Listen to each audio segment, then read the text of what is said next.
Time now for Harm Reduction. Heard every Tuesday at 7 p.m. with Will Beaton. Cutting Edge Radio, where we'll ask the questions others don't want to ask. Now here's your host, Will Beaton. Hello, everybody. It is the Harm Reduction Report. This is Willard TeaBelly reporting live from good old G-Funk, North Dakota, Grand Forks on KEQQradio.com, 88.3 FM.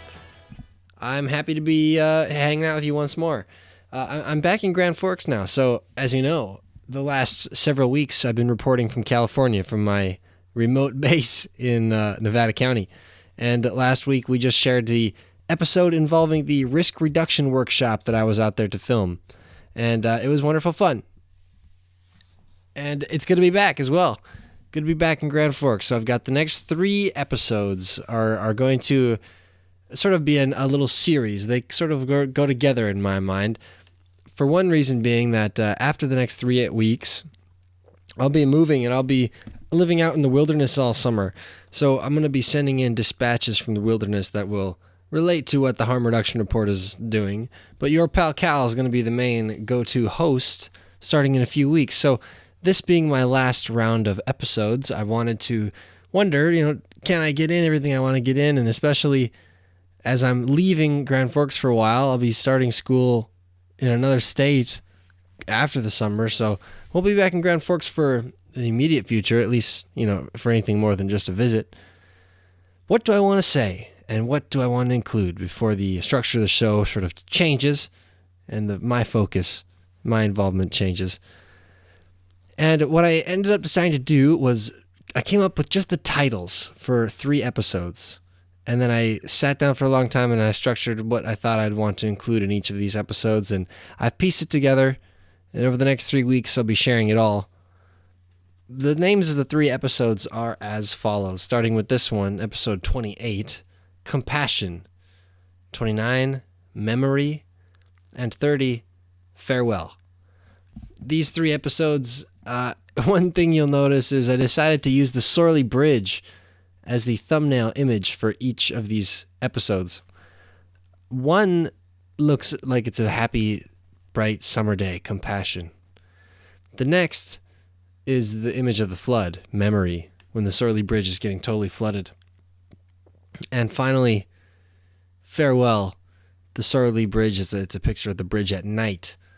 And the lights are on, but it's dark, and it looks as though you're leaving town before the sun rises.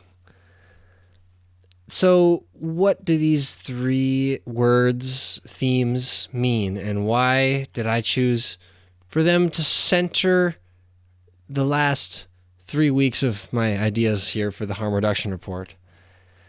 Well, compassion, I think, is something that this whole Sandbagger News endeavor has been after. Sandbagging, it itself deals with compassion. So what is compassion?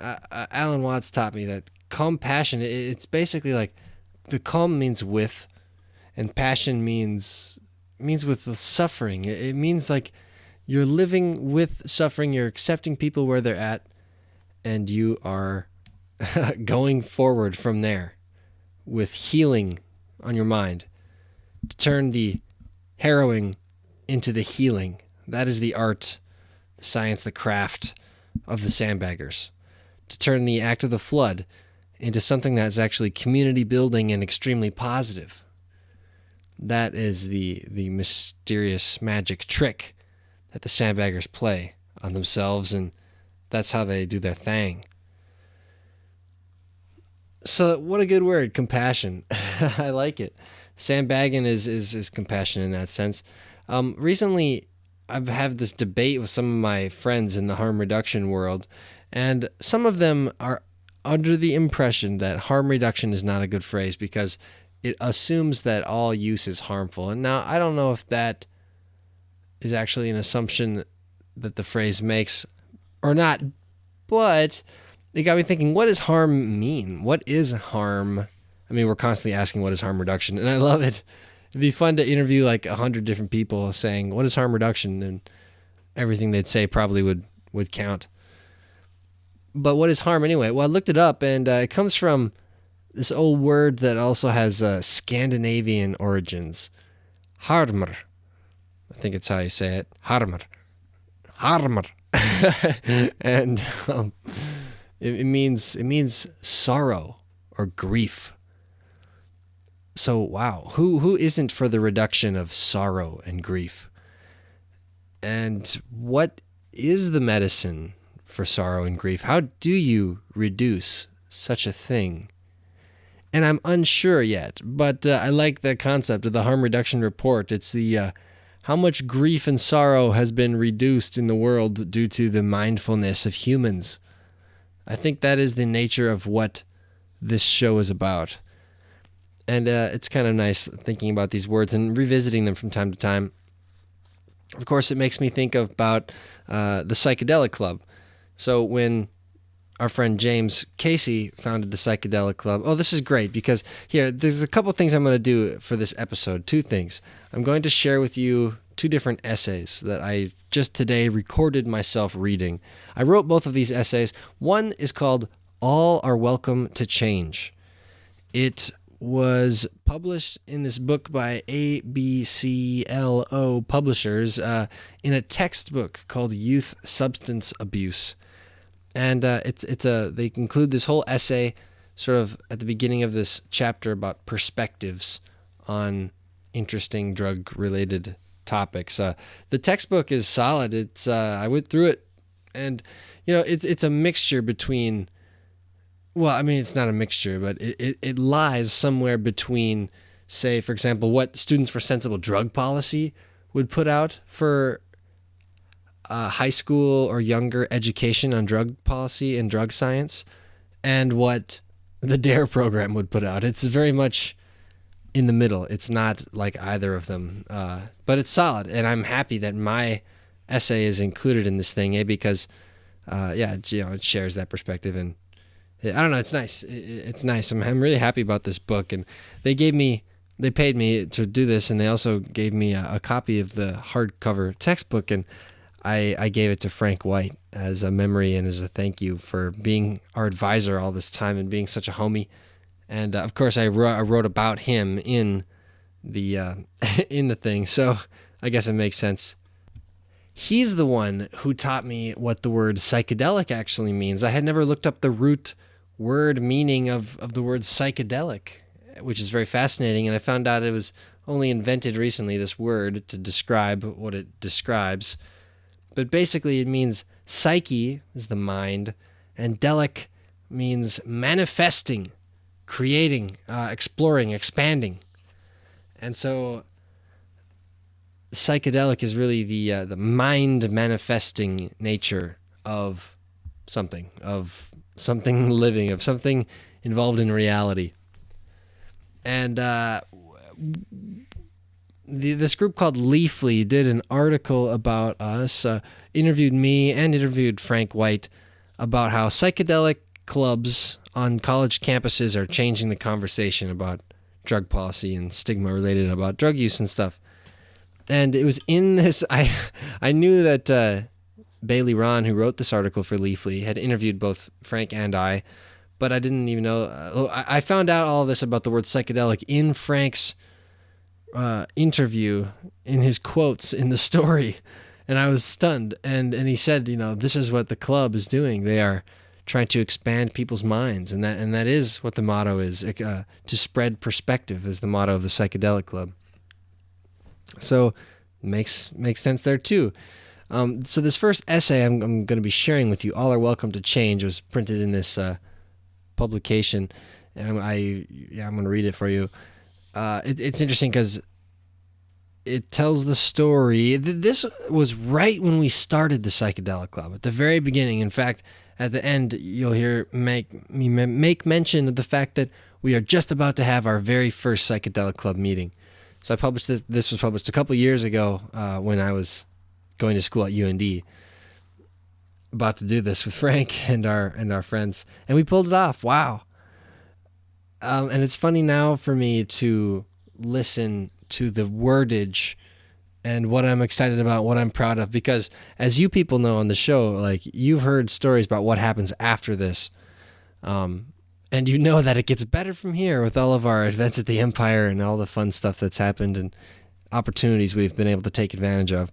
So it's funny to look back and read all this, and I think that's important that we do that because, I don't know, this one's called All Are Welcome to Change. It tells the story of how we met Kara Hulgren, who is the Dean of Students at UND, who worked with us when we were first founding our student organization, who helped us make sure we were, that the administration knew that we weren't just advocating drug use, that we were advocating education and empowering people with knowledge and stuff.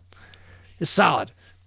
So I'm happy to finally share this because I wrote it and it was published in this book, but nobody ever read it, or really saw it. So hopefully somebody enjoys it. I'm happy about it. I'm going to try to include, if I can, this photo, this moment that's described at the very end of the essay.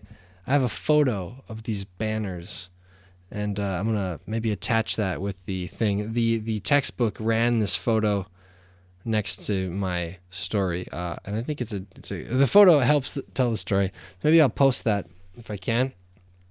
But thank you all for listening. This is the Harm Reduction Report. We're going to cut to this essay, All Are Welcome to Change, and then I'm going to introduce something else that's going to happen before this thing wraps up. So thank you very much. Let's sandbag on.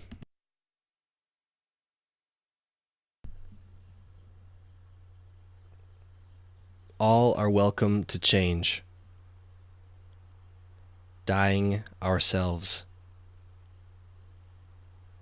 We were all doing homework on the floor when Ian got the call from work. We had to finish a group paper on the stellar sea lion, but spent most of the night laughing over our attempts to remember its scientific name. Cats climbed over laptops and snow boots. Nintendo 64 was waiting when we were finished. I had only been close with this group of friends for a while, but already they had taught me much about being a compassionate member of our college community. Ian came back from the bedroom, phone in hand. Someone had to cover our friend Alex's shift at the hotel tonight, he said, but he had to repeat himself before we understood. Alex wasn't going to be there because he was dead. The feeling fell over us slowly. Shock blinded sadness, but horror was immediate. He was alone. He overdosed. He's gone. We each tried to remember the last time we heard Alex laugh, then realized we never would again. I think we got the email from the university before Ian left for work that night. The president and his wife sent their thoughts and prayers with the curt news of Alex's death. It was the same template email they had sent out a few weeks before when another student died after an accidental house fire. Counselors would be available. Class would go on. At the University of North Dakota in Grand Forks, there are few young people who don't know someone whose life has been impacted or ended by drug use. I went through high school in town and joined the ranks of those afflicted just a month after graduation, when Christian, the friendly football player I sat next to in English class, was found dead in the grass outside his parents' home. The same week, 17-year-old Elijah overdosed in a similar way. He and his brother Justin ate chocolate they were told was cooked with psilocybin, the ingredient in psychedelic mushrooms. But Justin later told police that when the effects began to kick in, he knew it was something else. By the time the ambulance arrived, he knew too that his brother was gone. Autopsies later found that substances called NBOME and powdered fentanyl were to blame for many of the recent overdose deaths in town. These substances are cheaper to produce than hallucinogens like LSD, but since their effects are somewhat similar, dealers often sell these extremely potent drugs as something safer and more marketable than what they really have. Often, dealers themselves don't even know what they're pushing. When I returned home from my friend's house, our sea lion paper was nowhere near finished. Somewhere far away, Alex's family grieved. On campus, police scrambled to figure out how to keep us safe. That night in bed, I didn't know what to dream. and I didn't dream at all. But in the morning, I found a new email from University Police, this time encouraging students to turn in their roommates for any unusual behavior and to keep their eyes open for such things as small pieces of tinfoil and baggies. Due to the nature of the way designer drugs are being obtained, campus police explained, users cannot be certain of what substances they are actually ingesting. On this, the university is right. Many of the substances that have killed my classmates were bought online by other young people who are now in prison for it. They didn't know what they had or how to use it safely. This is why overdose happens. But the university's emphasis on promoting fear and its recent investment in a police drug dog send conflicting messages. Are all welcome in Grand Forks? Or are a few personal decisions and lifestyles assumed to invalidate a student's right to sincere protection? 3 months after Alex died, so did my friend Evan. He too was alone. He too overdosed. He too is gone forever. Wondering, after the fact, if he should have been arrested instead, does nothing to bring him back.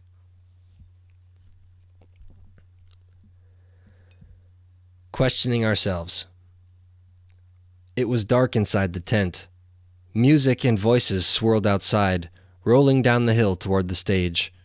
3 of us huddled over a clean zip-seal bag in the lamplight. That's when a young man I'll call Roger showed me something I'd never known about. I think I have some high-quality MDMA, he said, but we're going to test it to see if there's any MDMA in it at all. Zip, click, snap. He tapped the side of the bag with his thumb, gently holding a plastic test tube in his other hand. A tiny amount of white powder trickled to the bottom of the clear container. Closing the bag, he produced a small vial of yellow liquid. Pop, drip, drip.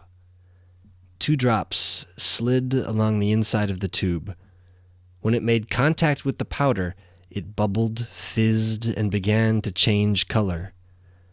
He snapped the lid closed and flicked the side of the tube. When the reaction ended, I held the light closer. Black. What does that mean? I asked. Roger grabbed the bunk police substance testing kit someone brought to the music festival I had found myself at. Flipping it over, he studied the colorful diagram inside. It's MDMA, he exclaimed. I almost don't believe it. Months later, I learned why he was so surprised. Far from the muffled excitement of that dim tent at the University of Colorado Boulder, I met James. At 19 years old, James went to war as an Army combat medic. Returning home with post-traumatic stress disorder, he sought every kind of treatment imaginable. Nothing helped. When it seemed all hope was gone, he found a military-sponsored treatment utilizing the psychoactive properties of an illegal party drug known as MDMA, or Molly, or sometimes ecstasy, to treat PTSD. MDMA therapy helped give me my life back, James told me, and now I want to give my life to spreading perspective on drugs. That perspective is changing worldwide, and the new name of the drug use safety game is harm reduction. But the concept goes far beyond making medicines available to those in need. It's about reducing the amount of dangerous situations that substance users, community members, and police officers are exposed to on a daily basis. It includes enforcement and detection, but emphasizes education, not just of the health risks of using mind-altering substances, but of practical, empowering actions that directly reduce overdose and arrest rates. Enter the Psychedelic Club, a student organization James founded with a handful of friends at CU Boulder. At first, the group consisted of 5 like-minded classmates chatting beneath a tree in the campus garden. Today, more than 45 students attend their meetings every week, and that's just in Boulder. Chapters have been founded at several other universities with official support from MAPS, the world's largest scientific organization dedicated to researching psychedelic substances. The club is just beginning to have a serious impact, reducing harm at schools across the world. Just one of the services they provide is easy access to free substance testing. Bring a $20 bill to the Psychedelic Club meeting and leave with a bunk police test kit. Bring it back the next day, and your $20 is returned. Of those who use the club's kits to test what they thought was MDMA last year, over 88% actually had methamphetamine. That statistic is so horrifying, I will say it again. Nearly 9 out of 10 students at CU Boulder bought methamphetamine from dealers who said they were selling them Molly. Others found bath salts in their ecstasy. Another 40% of LSD tested with the club kits were actually research chemicals like NBOME, the same stuff that's killed my classmates in North Dakota. None can say if the testing prevented the university from having to send more death notice emails. But if someone you knew decided to try up a new powder, would you want them to know what's in it? Empowering ourselves. When I returned to North Dakota, my good friend Larry and I wrote an article in the student newspaper. We talked about substance testing. We explained the fatal weaknesses of our university's abstinence-only attitude. We expressed our loves for those who are gone. Like many articles we've written in the student paper, it seemed to have no impact whatsoever. Those who didn't know the kids who died still saw no problem. Those who did still saw no solution. Then I met Kara. She's the one at UND responsible for calling the parents of students who die on campus, and she's done it way more than she wishes she's had to. As we agree, one call is too many. I was in her office with a fellow student on an unrelated reason when she caught me on the way out the door. "Do you have an extra minute?" I remember she asked me. "I'd like to know more about these substance testing kits you wrote about in the paper." In my whole life growing up in Grand Forks, I would never have imagined that an adult like Kara, in a position of influence, would ever want to start a conversation with the students about substance use that didn't start and end with, "Just say no." To say the least, I was surprised. As we continued talking, I realized the depth of her sincerity. "All are welcome," she told me. "That's the message we need to get across." It was then Larry had an idea that would end up consuming a large part of our emotional lives. He emailed Frank, the coolest professor at UND, at least the only one I knew of that had a bobblehead made in his image. Frank teaches drugs and society and dedicates himself to traveling up and down the Red River Valley talking to folks about harm reduction. To this day, I have met no other teacher with a more blatant selflessness than Frank. We met in the student newspaper office. I told him about James and the Psychedelic Club, about their success uniting the student body with the administration and campus police. He felt the same and showed us how we might empower ourselves to rally our classmates. He spoke of other students years ago excited about the same idea of reducing harm at UND. But like many before them, they graduated and their ideas disappeared with them into the real world. Not this time. My friends and I guest lectured in Frank's class a few weeks ago before winter break. We spoke for an hour and a half about those who are gone and what we can do to protect all those who remain. Immediately, we felt the impact of Frank's creation. More than a dozen of his students spoke to us after class about forming a chapter of the Psychedelic Club at UND. We have our first meeting in a couple weeks. But we can't do it alone. Thankfully, we aren't. Our university is now open, unlike most, to being sincerely responsive to its students' community's right to harm reduction. Kara has facilitated candid student discussions with administrators. Frank has given us the gift of self-inspiration. James drafted our new chapter's bylaws. Meanwhile, Alex is gone, Christian is gone, Elijah is gone, Evan is gone, and so are many others. The moment after we students met with Kara together, for the first time, I stepped out into the nighttime rain, thoughts swirling in my head, rolling down the slippery street. I walked for 30 minutes along the length of University Avenue on my way home, coming in from the cold. In this short time, I passed 3 different cars pulled over by police on campus. I didn't know if everybody in trouble deserved to be where they were. I didn't know how every officer was treating their fellow citizens. In fact, it felt like I knew nothing at all. As I passed the religious center, I stopped, dead in the grass. White banners streamed in the evening breeze. Red, white, and blue police lights flashed across them with a frenzied energy. I'd seen these signs before, but never paid enough attention to them. All are welcome, read one. Change, read another. That night in bed, I did know what to dream, and decided to dream all I could before it were all gone. Thank you for listening. This is Willard TeaBelly, the Harm Reduction Report. You just endured my essay, All Are Welcome to Change.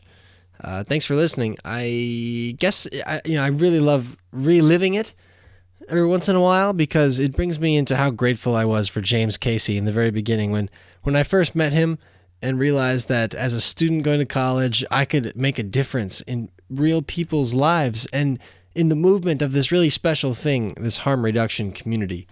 And so that changed my life a lot, and I've made so many more friends in the process of things that James introduced me to and things that Kara and Frank and all these others mentioned in the story helped me realize, helped me get the opportunity to experience. So I'm so thankful.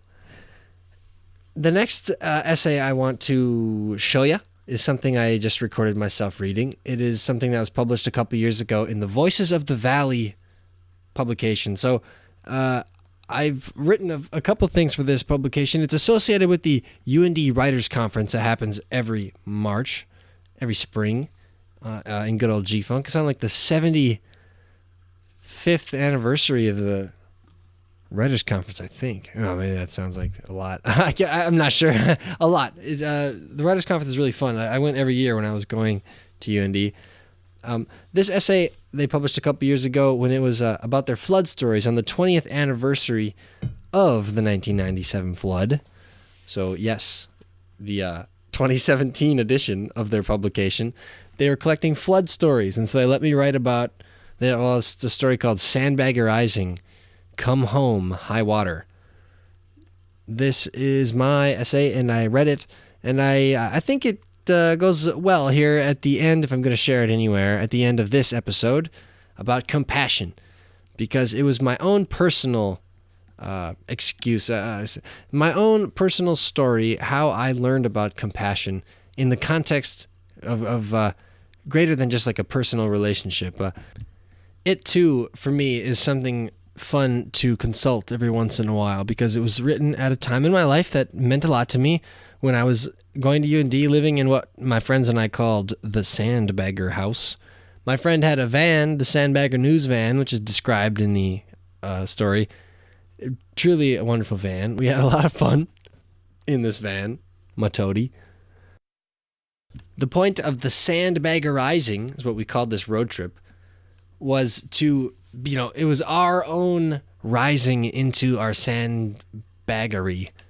It was to become a sandbagger, like to be baptized almost, to be sandbaggerized, and also to rise from the ashes, from the sand as a sandbagger. And also it has the fun. It sounds kind of like eyes, like you now see, when you are sandbaggerized, you see with sandbagger eyes. Whatever it is, we called it the Sandbaggerizing, and we made a big deal of it being important to us. And indeed it was. We prepared for this trip for a long time. It was one of the best spring breaks ever. It's so funny to hear in the essay that at the time the flood had only happened 20 years before. Now, at this time, the flood has still only happened 23-ish years ago, which is still not very long. But just when I was listening to this, hearing the 30, just hearing 20 years ago, it seemed, wow, if I was already talking about it like that then, it really wasn't very long ago. And, people like my parents who lived through it said, yeah, it doesn't feel that long ago. But to me, I guess it goes back and forth between feeling like it was long ago and feeling like it wasn't. In this case, I am happy to be reliving some of my sandbagger memories. Plus, just today, I got a message randomly today as I was thinking about this and reading this essay, recording this today. I mentioned my neighbor Brad in the essay. Well, Brad just sent me a message, and I didn't have his contact information. I hadn't talked to him in a year, or more than a year.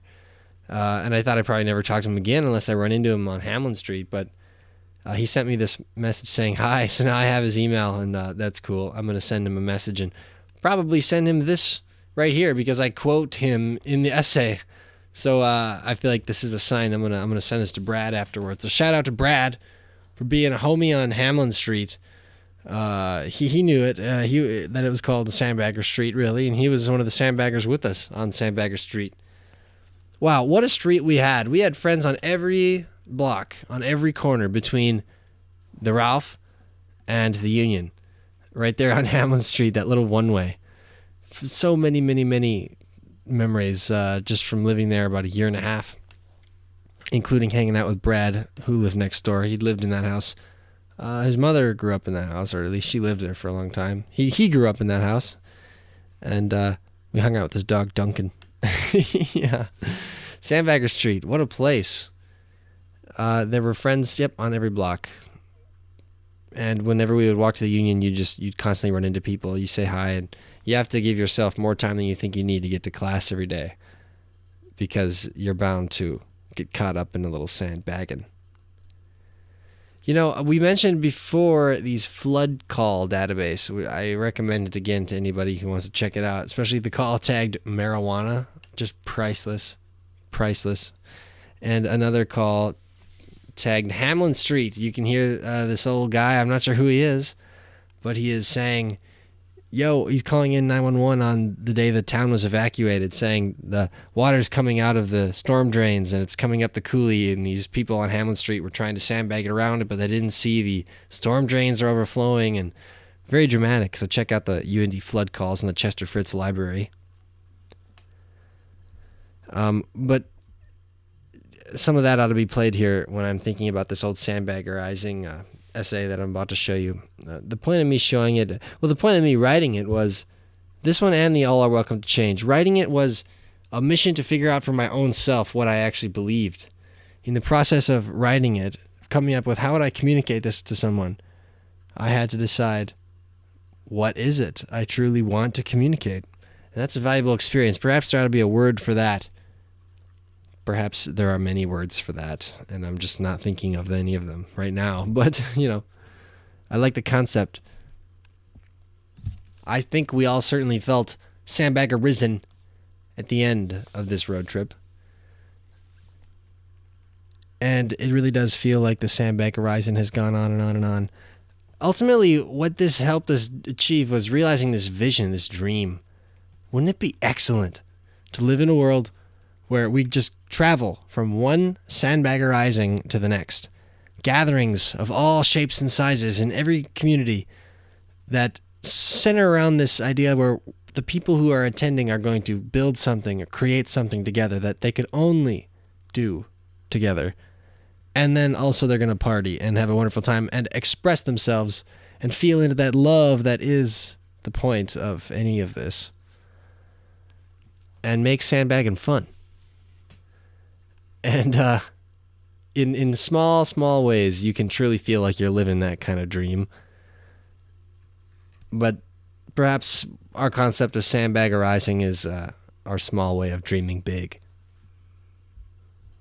And so when you get to the end of the essay here and you hear that thing about the stars,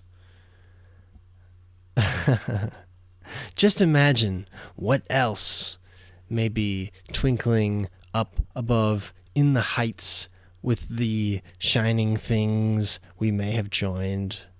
And think, too, what may be lurking in the fiery depths of that canyon void below, into which we may have driven head first. Fear for us not. No matter where, indeed, you saw us fall, it somehow, I assure you, is where we are meant to be. So I'm happy to share with you this Sandbaggerizing essay, and I will let the audio of it roll into the end of our first of 3 series here, this Compassion, Memory, Farewell series on the Harm Reduction Report. You know, as you think about your own life here in G-Funk, try to find some ways where we can reduce some harm, reduce some sorrow and some grief. There is a place for it, and AWATS would surely remind us that we shouldn't reduce all the harm, that's the spice of life just as much as it is the burden that keeps us forever toiling. Life's good. And while we're in the wheel, in the cycle of samsara, we may as well eat it up, rollicking, gutsy kind of way, and see what we can come up with along the way as far as art and loving one another. Whatever isness is behind this true relationship, we are our products of it. Everyone, equally products of it. So thank you, it. In this case, the sandbaggers can thank the rising water for being its wet, wet self, and for giving them the chance to be themselves. I guess I'll speak for myself and say thanks again. This is the Harm Reduction Report. I is Willard TeaBelly. And as always, friends, sandbag on.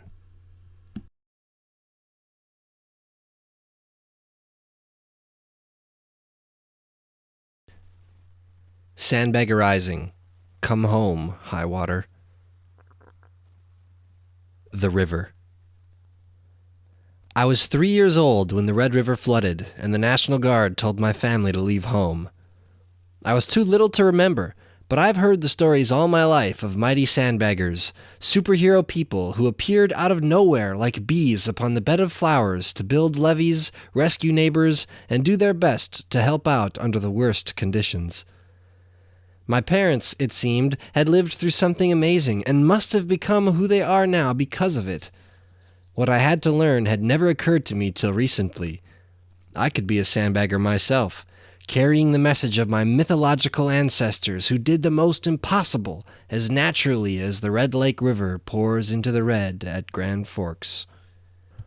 As I fall asleep on Sandbagger Street, I imagine the sound of rushing water growing stronger in the yawning dawn. Rancid water bubbles up through the manhole covers in the gutters. It takes out the roads, the phones, and all hope of saving anybody's homes. Clouds appear, dropping night upon a lightning-ripped sky. I see cracks expanding on the sandbag wall, tall structures tumbling down, water wondering where gravity will have it go now. Newsmen claim, heck has come again. Sometimes, on a real gut-punch G-Funk morning, my waking thoughts are darker than what my nightmares can concoct. Memories poison my present and frame my past in disaster. Images of dead friends in my head. Christian collapsing in the grass. Evan's dad finding him bloodied in bed. Calling an ambulance for an ex-girlfriend. Covering Alex's shift at work because he's dead. Vestiges of shock I thought I'd been finished with. No dream is worse than the reality of Andrew Sadek, a North Dakota college student whose body they found in the Red River, with a bullet hole in his head and a backpack full of rocks on his back. Police caught him selling $80 worth of marijuana and threatened him with up to 40 years in prison. They persuaded him to go undercover, seek out drug dealers, and participate in recorded transactions on the shaky promise of reducing his charges. When Andrew was murdered, his mother found out about the involvement as an undercover agent. Now she's been working on legislation to reform the use of confidential informants so that low-level marijuana offenders aren't used as pawns in dangerous drug deals.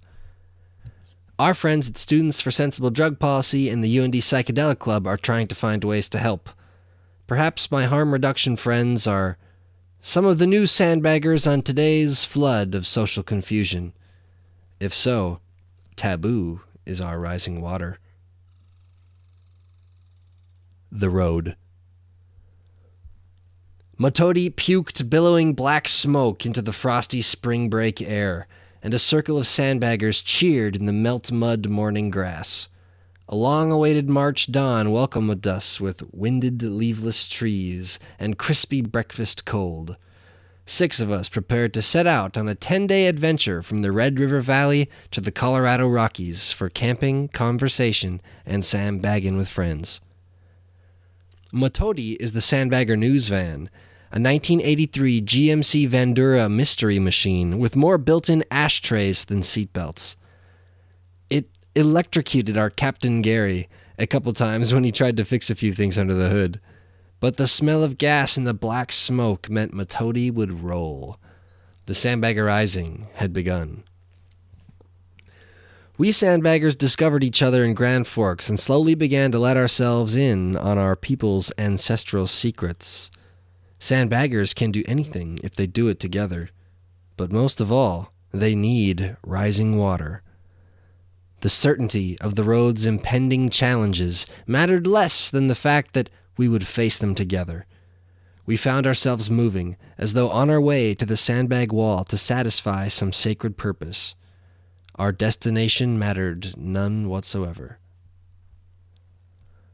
About 150 miles from the geographic center of North America, Matodi and the sandbaggers pulled off a highway into star-pocked prairie darkness. Overlooking the Missouri River north of Bismarck are the ruins of a 500-year-old Mandan village, abandoned when smallpox came into the Great Plains.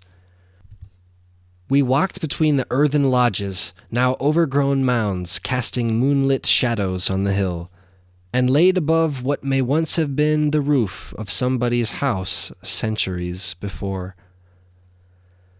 The sound of the river and the shining trillion twinkling stars experienced each other on that hillside with us, as it had with others long before. We sang songs and cried laughs into the calmly night sky, which watched and offered wind song back in reply. We shared stories of friends we'd lost to overdoses, suicide, drinking and driving, house fires, domestic violence, and bad advice.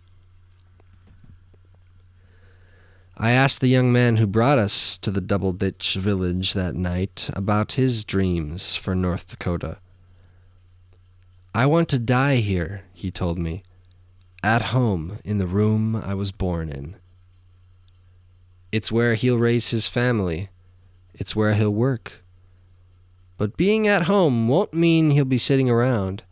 He intends to leave that room looking better than it did when he showed up.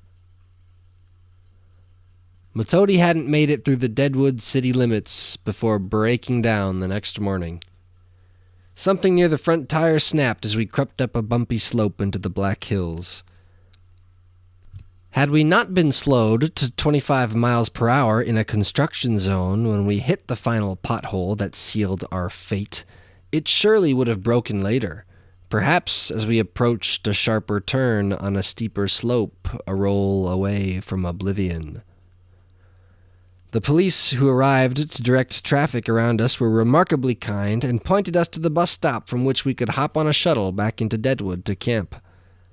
We pitched our tents in a dry patch of grass, littered with thawing dog droppings, and spent a bumpy, cold night in a place we never meant to be. Sometime during our 8-hour hike along the busy highway to pick up Matodi the next day, our suspicions were confirmed. If there were any point to this sandbaggerizing, here was it. Maybe forgetting the difference between work and play could make the difference between life and death.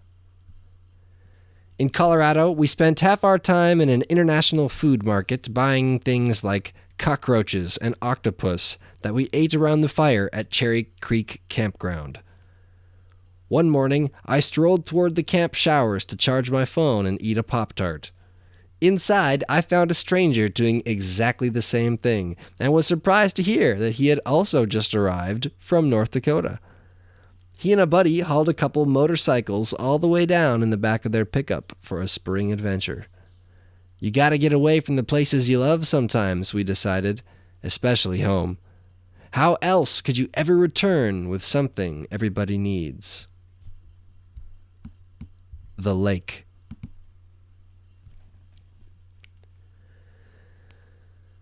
The boy walked slowly up the long, shady drive to the small house behind the trees.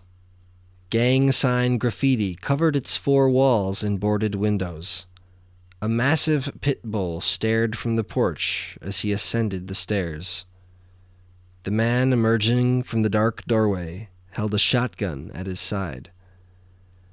The boy held out his hand, and the colors of the medicine wheel spun together in a cosmic manifestation of spiritual energy as honest hand drum laid beat to soulful Ojibwe poetry all the way up to the street. "That's a rap," Tom cried, scratching Ogama behind the ears. Or a rap. Maybe both. Thomas Barrett brought us to this quiet corner of the Red Lake Nation to film a video to accompany his Ojibwe language hip-hop music. Young Marlin stepped down from the porch to wash the red, yellow, black, and white paint off his palm. Rodney packed the unloaded shotgun away and turned again to look inside the house he grew up in. Mosquitoes floated in through the frame where the back door once stood. Shattered glass and squatter's clothes littered his old bedroom. Used syringes hid scattered on the kitchen floor. "Zaga Idewin," Tom growled. "Love." In the backyard, I filmed Marlin dancing in his people's ancient regalia. No matter how many mosquitoes covered his exposed skin, he would not stop dancing until we asked him to. Bug bites are worth getting when you're trying to empower your people, it seems. Most Red Lakers I know would take a lot worse. Our roles in serving our home are supposed to change as the environment changes around us. All we ought to do is encourage the ones that involve more dancing than misery-making.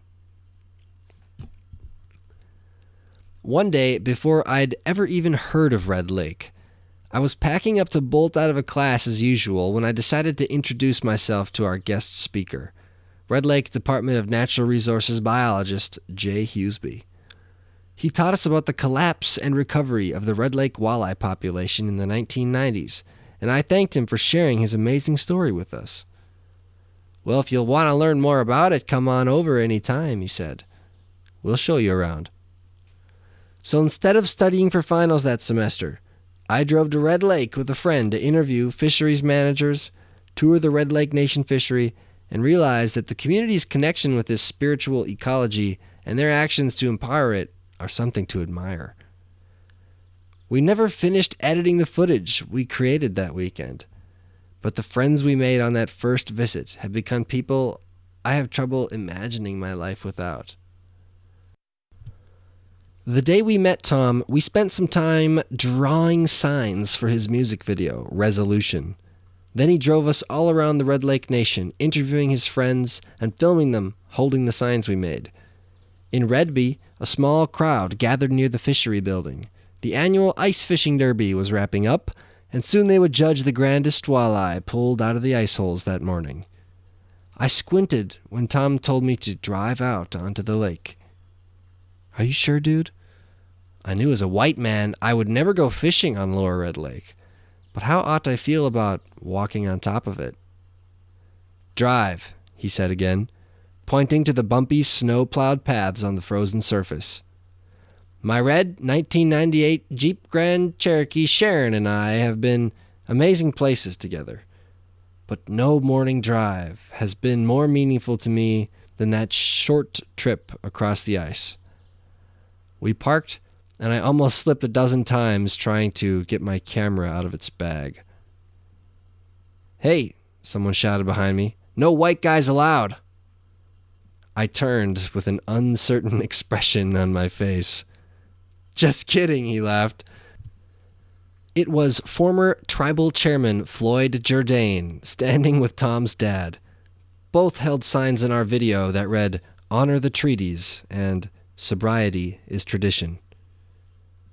Tom's mother, Karen, whom I had never met, appeared and spoke to me with words I will never forget. "I'm so glad you're here," she promised. I was too. We returned from Red Lake to the Sandbagger house on a hockey weekend. I made it into the driveway before they closed off the road in front of our house, and 11,000 people streamed out of the arena across the street. In front of the building on a high pedestal is the statue of Sitting Bull, mounted on a horse. He was a Dakota hero, killed by federal officers in a standoff at Standing Rock 127 years ago. His people taught Tom's people how to play the hand drum. There's a heavy chalkboard we leave messages on sometimes standing in our yard by the driveway. I wasn't surprised to see it had been kicked over on a night with so many college kids in the street. If it weren't so heavy, I'm sure it would have been stolen long ago. "One people," it read that night, in the 4 colors of the medicine wheel. I stood it right and went inside, catching a glimpse of the mounted man above the crowd across the parking lot.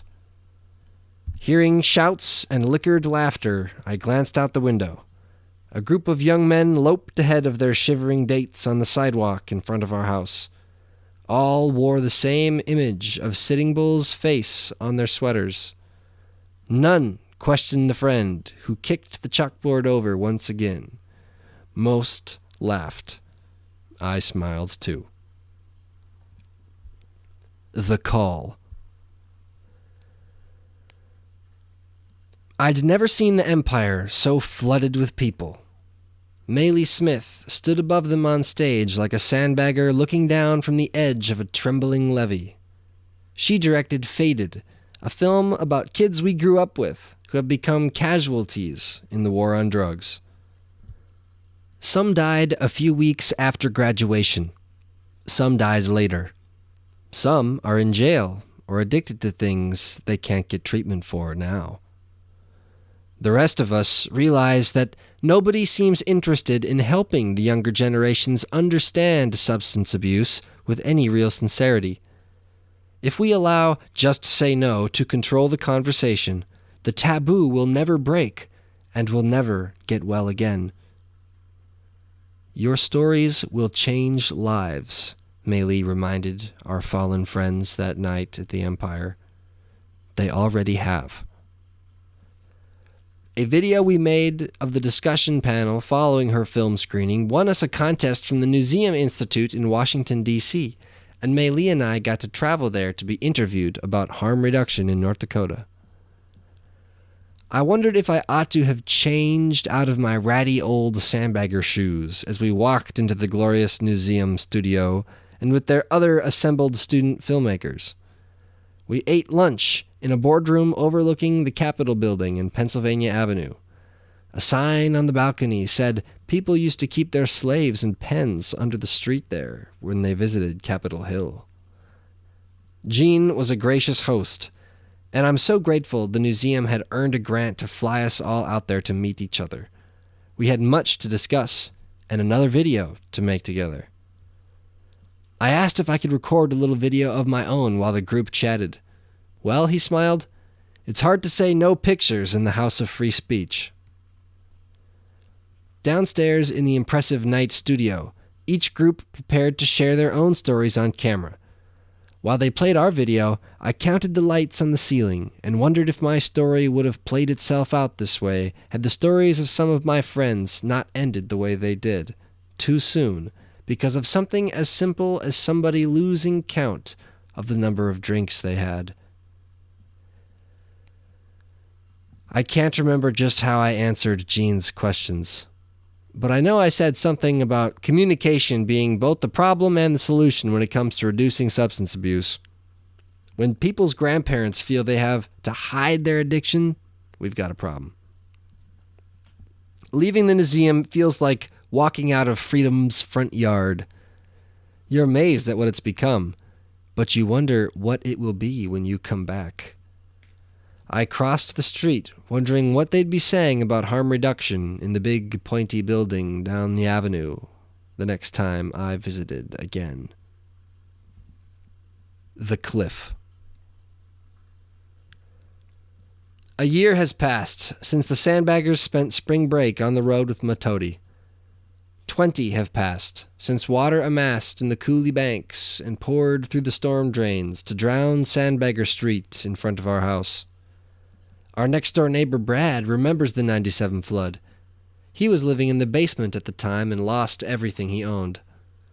But when the stuff was gone, he told me the other day, I wondered if I really needed it. If your idea of recovering from the flood was to run out and buy a bunch more new stuff, then he'd say you didn't get the message.